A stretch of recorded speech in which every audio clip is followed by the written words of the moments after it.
মনে হয় আমি এ বাড়ির চাকর। মা ছেলে শুধু আরাম করবে আর আমি সারা দিন রাত খাটবো। এই নিন, খেয়ে নিন তাড়াতাড়ি। তুষার, অনেক হয়েছে। আমি শুধু তোমার জন্য খাবার রান্না করতে পারবো, তোমার মায়ের জন্য পারবো না।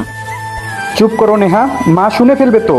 শুনুক, উনিও জানুক যে ওনার প্রতি আমি কতটা বিরক্ত। চিন্তা করিস না বাবা, আর বৌমার উপরেও রাগ করিস না।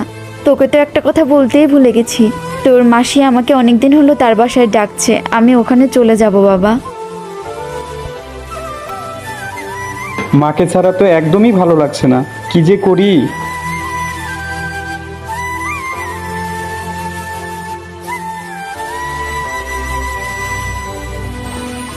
দেখো নেহা, মা আজকে থেকে আমাদের সাথেই থাকবে।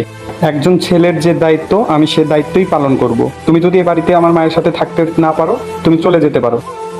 যারা মাকে ভালোবাসে তারাই ভিডিওটিতে লাইক আর চ্যানেলটি সাবস্ক্রাইব করে দিও।